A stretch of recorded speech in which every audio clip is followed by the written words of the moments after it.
round 2 on this intake valve here. Done. Now, you see the issue I was having, right? That rotator has come apart. You can see right here, it's come apart, and that's why the keeper is acting silly and locking in.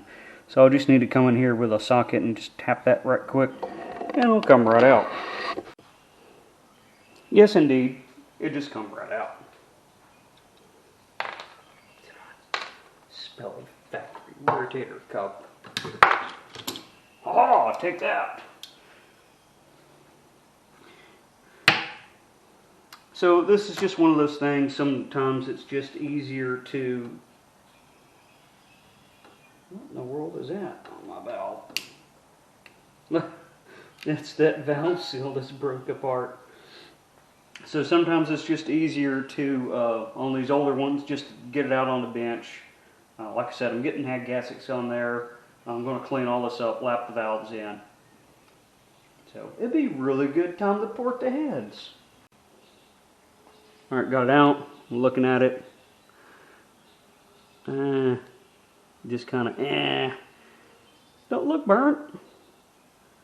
I'll continue putting the trick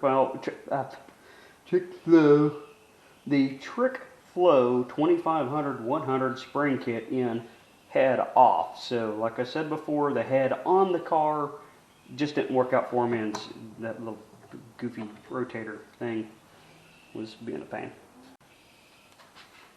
Okay, here's the exhaust valve. Look at it.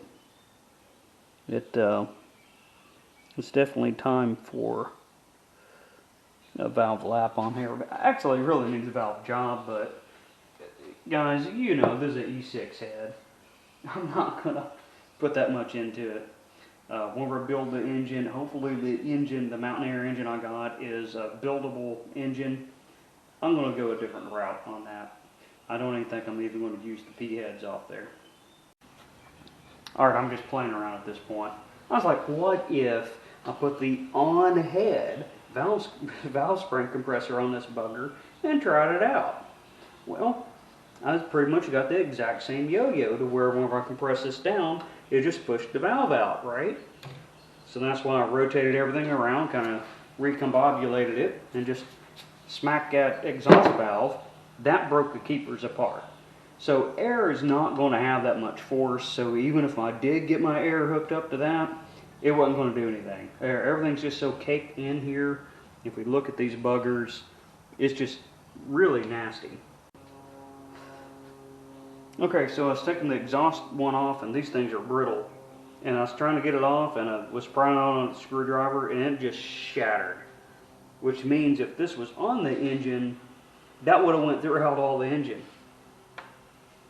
And good thing I had safety glasses on, because a piece hit me right in the, would have hit me right in the eye too. That's how old this stuff is. It's just nasty, crusty. You can see how it broke, right? And there's a piece stuck in my hand. So yeah, I'm glad the engine's over there open, and not over here open.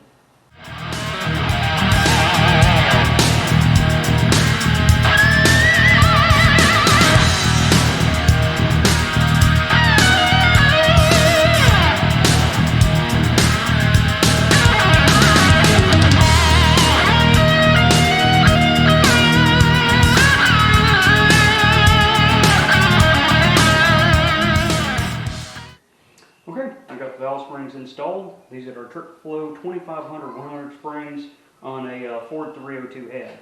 This just happens to be an E6 head that I used here, but it's the same thing if you do your TT40 or E7s or 289s, whichever one. Installing valve springs is just installing springs, right? So the tools I used is my cheap valve spring compressor. I would recommend getting a higher quality than the Performance Tech, and mainly it's the jaws right here. You see this design here, it's pretty weak.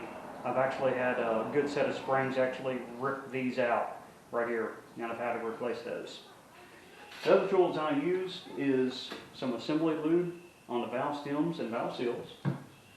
I use the driven engine assembly grease on the keepers so it holds them in place, so whenever I got it all compressed in there, they stay in spot, and then I can release it. Other than that, pretty straightforward. Used the tool that they supplied to set my height. I actually had a variance throughout them. I think that one used the silver, the thickest shim, and several of them used none, and then a couple of them used the black shims. So I checked every one of them on mine. And it's easier to do if the head's off. So if you got an older vehicle like Jim over here that's got about 250,000 miles, you're probably going to have to pull the head off to do this upgrade. So I would say my preferred method is the head off, but my preferred method is take the head to the cylinder head shop and let them deal with it. But there's a do-it-yourself, low-budget way of doing this. Went ahead and lapped the valves in while I had them out, and it needed it. So that'll be some other content that I'll show. And I did a little bit of porting on here, mainly to match the Ford Motorsport headers that I'm putting on here. So just kind of touched everything up a little bit, got rid of some sharp edges on the inside of the chambers, a little bit of a bowl port, but honestly, these heads don't have a lot you can do to it without wrapping a bunch of time into them, where you're just hogging them out. So be better off getting aftermarket heads. And you know, that's what I said on my Mopar 360 heads too. I ported those out, and it just not really worth your time. So we'll see. We'll get on together, and if everything runs good, I'll see you at the dyno. So if you like what you see, please hit that like, subscribe, and don't be afraid to comment. So I'll see you next time on Broken Tool Garage.